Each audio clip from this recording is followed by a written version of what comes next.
Recuerdan que en los capítulos anteriores ya llevamos varios capítulos donde Yahweh le hablaba a naciones que representan diferentes entidades. Habíamos visto en Isaías 14 cómo le hablaba a Lucifer, ¿verdad? A Heilel. Y después cómo le hablaba a Moab, cómo hablaba, de hecho en el capítulo anterior que fue muy poderoso, cómo hacía la sustitución de Sebna, que lo quitaba para poner a Eliakim, haciendo alusión a cómo va a quitar a Heilel para poner al último, a quien Yahweh levanta, que es el significado de Eliakim. Ahora viene una profecía contra Tiro, y recuerden que Tiro es, bueno, en hebreo Tzur, que significa una roca. Yahushua es la roca. El falso se hace pasar por la roca, entonces dice ser una roca. En Ezequiel 28, Yahweh le habla a Lucifer, le habla a Satanás a través del rey de Tiro. Entonces, el rey de Babel en Isaías 14 es como el rey de Tiro en Ezequiel 28, porque el rey de Babel, por el significado de Babel, sería el rey de la confusión, el que confunde a todo el mundo. Y en el caso de Ezequiel, está hablando de que este ángel quiere hacerse pasar por la roca, por Mashiach, que es roca fuerte. Entonces, aquí empieza y dice el verso 1 del capítulo 23, profecía sobre Tiro, sobre una roca. Aullad, naves de Tarsis, en hebreo Tarshish. Hay varias opiniones con respecto a qué lugar es este. Uno de los más comunes es que se refiere a España, que Tarsis es España. Recordemos que, por ejemplo, Yoná se va para Tarsis, y hay otros ejemplos en la escritura de personas yendo a Tarsis y de ser Tarsis, España, que repito es una de las opiniones más comunes o más aceptadas, se conecta con el hecho de que una parte de los Yahudim estuvieron en España y después fueron echados en 1492 y traídos a América, que serían los sefarditas. Entonces, es curioso también, ¿verdad? Que como sabemos, fuimos traídos aquí en lo que llaman la santa, la pinta, la niña también. La santa, la pinta, la maleante. Entonces, la Kadosh, eh, la santa, bueno, esos tres. Eso es lo que nos enseñan en la escuela. Y ahí vendrían muchos de los Yahudim verdaderos, entre otros que ya estaban aquí en la tierra. Entonces, curioso que menciona las naves de Tarshish como los barcos de España. Además que dice Aullad, y recuerden que eso, además de tener que ver con el sufrimiento que se estaría pasando en el fin de los tiempos, el clamor ante el Padre para que salve, también se conecta con los lobos, en el sentido negativo, obviamente, que se visten de ovejas, pero en el sentido positivo son los de Benjamín. Recuerden que a Benjamín Yahweh lo comparó con un lobo en Génesis 49 y dice que en la mañana arrebataría la presa, o sea, Benjamín, que es el último hijo de Jacob y por ende se conecta con los últimos, los que vendrían en el fin de los tiempos. Aullad, naves de Tarshish, porque destruida es Tiro, hasta no quedar casa ni lugar a donde entrar. Entonces, para recapitular también, en el capítulo anterior habíamos visto el reemplazo, ¿verdad? Cuando quiten a Lucifer y Yahweh ponga a Micael en ese lugar. Y ahora menciona una profecía sobre Tiro, que va a ser destruida, no quedar casa ni lugar a donde entrar, obviamente en el sentido literal.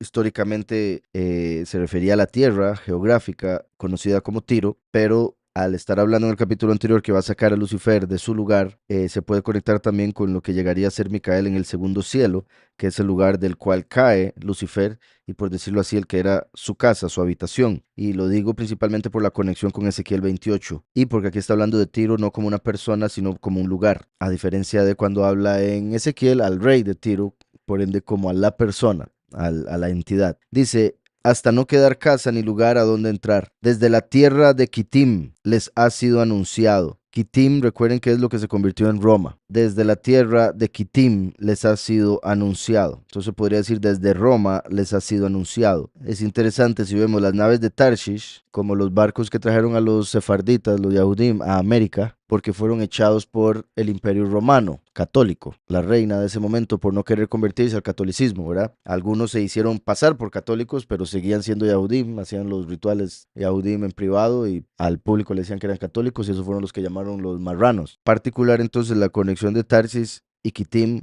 o sea, España y Roma. Desde la tierra de Kitim les ha sido anunciado. Callad, moradores de la costa, mercaderes de Sidón.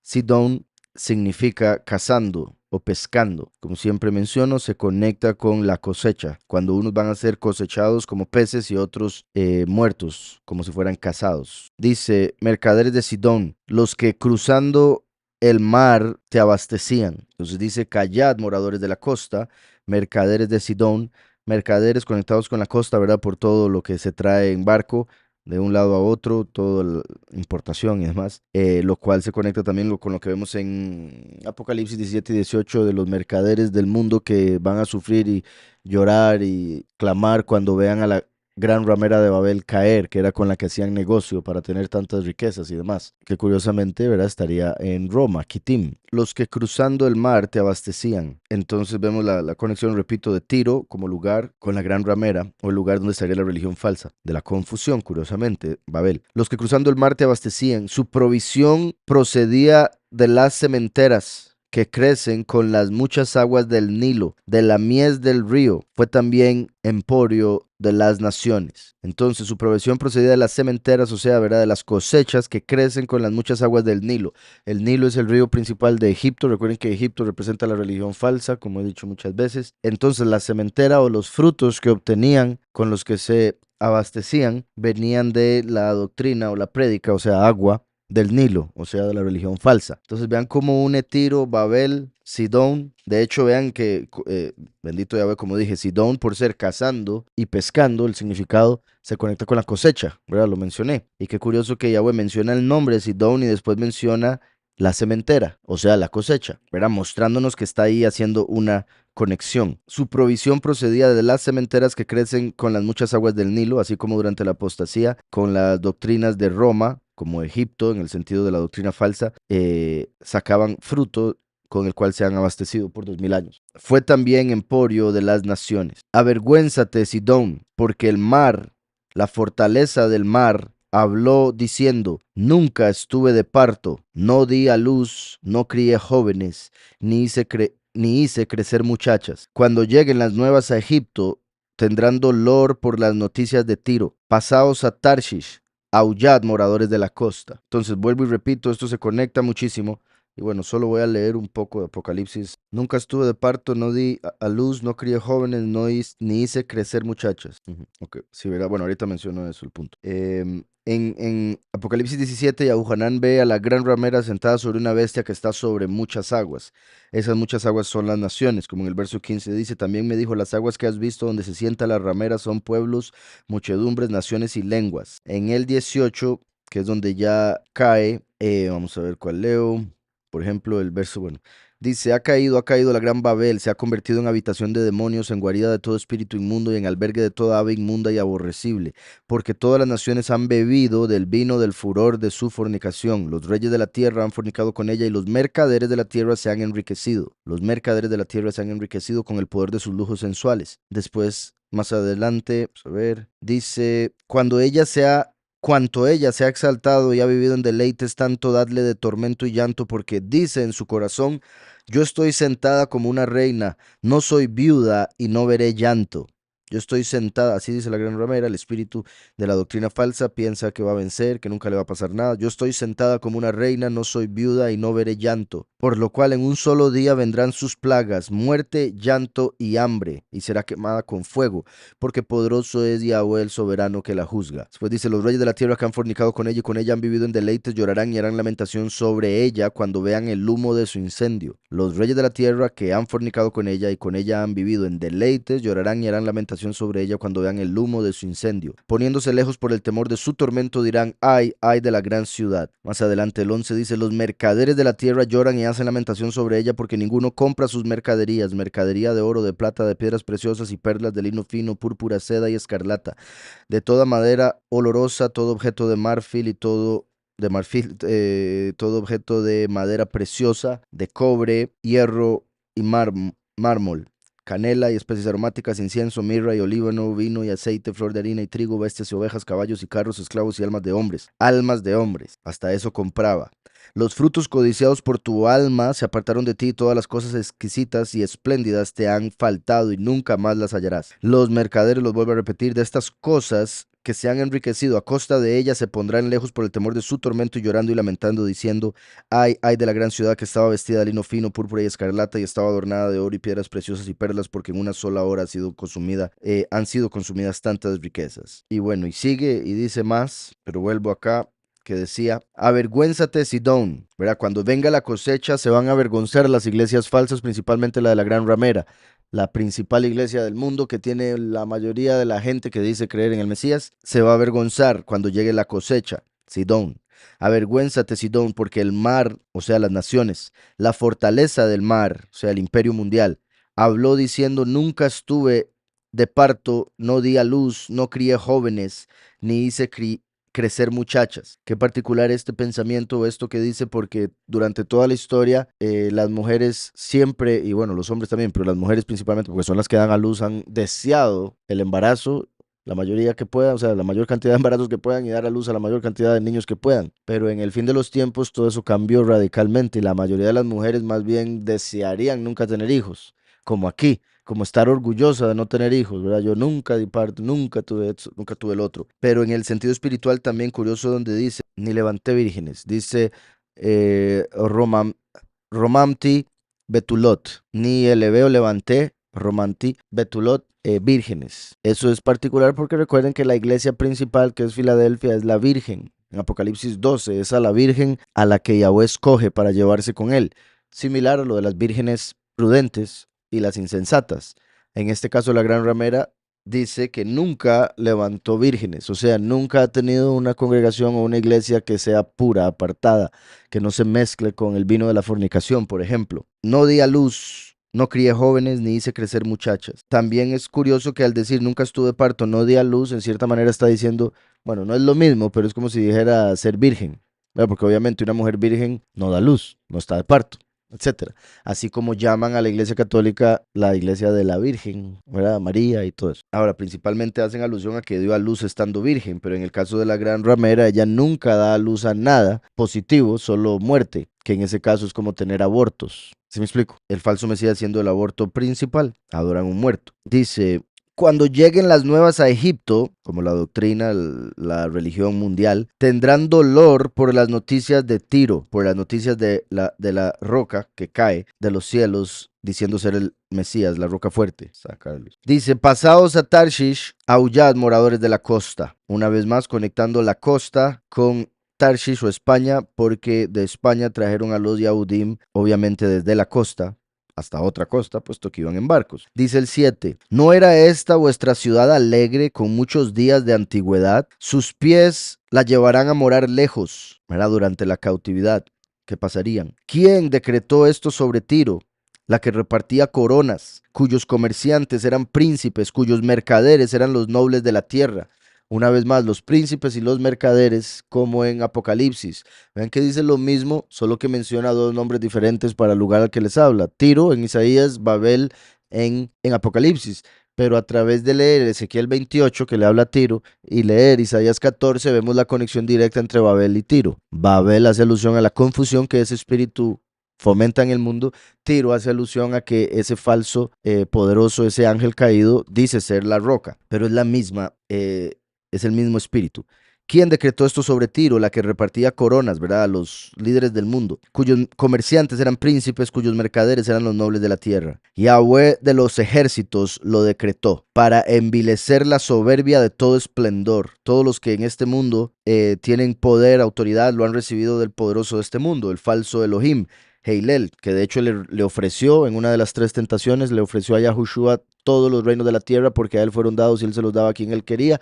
Y Yahushua rechazó esa oferta porque quería decir hincarse ante él y por ende romper uno de los mandamientos. Entonces Yahushua le dijo, no, solo ante Yahweh te hincarás, solo a Yahweh adorarás. ¿Por qué? Porque Heilel durante toda la historia se ha hecho pasar por Yahweh para que lo adoren con tal de él darles coronas, darles autoridad en este mundo. Por eso Yahweh decreta que toda autoridad de este mundo, todos los príncipes de este mundo, todos los que adoran ese espíritu de confusión y confunden al mundo con tal de ellos mantenerse en poder, van a ser ellos mismos confundidos, destruidos, y así lo decretó Yahweh por esa soberbia que viene de su Elohim falso, ¿verdad? Heilel. Yahweh de los ejércitos lo decretó para envilecer la soberbia de todo esplendor y para humillar a todos los ilustres de la tierra. Entonces se trae abajo a los ilustres y levanta a los que el mundo llama viles, ¿verdad? Lo vil del mundo escogió Yahweh. Pasa cual río de tu tierra, hija de Tarshish. Pasa cual río de tu tierra, hija de Tarshish. Porque no tendrás ya más poder. Curioso como dije que fue la reina de España, que sería Tarshish, quien echó al pueblo yaudí de ahí. Porque no tendrás ya más poder, poder que le daba el Imperio Romano. Por eso la conexión que mencioné temprano, bueno, ahora, de Tarshish con Kitim en el verso 1. Porque no tendrás ya más poder. Extendió su mano sobre el mar, o sea, las naciones. Hizo temblar los reinos. Yahweh mandó respecto a Canaán que sus fortalezas sean destruidas. ¿Verdad? Canaán es la tierra prometida. Y dijo, no te alegrarás más, oprimida virgen, hija de Sidón. Levántate para pasar a Kitim, y aún allí no tendrás reposo. Y dijo, no te alegres más, oprimida virgen, hija de Sidón, ¿verdad? Hija de cazadores, hija de pescadores. Eso en lo positivo se conecta con que Yahweh dijo, los haré pescadores de hombres, y lo que mencioné ahora de la cosecha, que serán como pescados sacados de las naciones. En el sentido negativo, con lo que decía de esa que llaman virgen, cuando llegue la cosecha, los que ahí verdaderamente creen, pues van a tener que pasar por muerte, van a ser casados, como Sidón lo indica. Y los que ni siquiera creen y estaban en pura idolatría y falsedad, pues peor. No te alegres más, oprimida virgen, hija de Sidón, levántate para pasar a Kitim, Roma, y aún allí no tendrás reposo, ¿verdad? Porque Yahushua es el reposo. Al no tener a Yahushua no tendrán reposo. Mira la tierra de los caldeos, básicamente de los babilonios. Este pueblo no existía. Este pueblo no existía. Asiria la fundó para los moradores del desierto. Repito, mira la tierra de los caldeos, este pueblo no existía. Qué curioso, hasta ahora veo esta palabra y lo pienso así. Bueno, dice, Hein Eretz Kashdim. Eso es, he aquí la tierra de los caldeos, Kashdim. Pero esa palabra Kashdim se puede leer la misma palabra, sin los puntos de vocal, claro está, como Kishedim, que significaría como demonios. Entonces, qué particular que la palabra caldeos, que se refiere a los de Babel, se puede interpretar también como demonios. O sea que los de Babel son como demonios, ¿verdad? Los que provocan confusión, doctrinas de demonios. Dice, este es un pueblo en el que no hay... Kashdim Seham lo haya Ashur. Menciona a Ashur, bueno, que es Asiria. Momento, el verso era 13, ¿verdad? Mira, la tierra de los caldeos, este pueblo no existía. Asiria la fundó. Ah, ok, sí, entonces.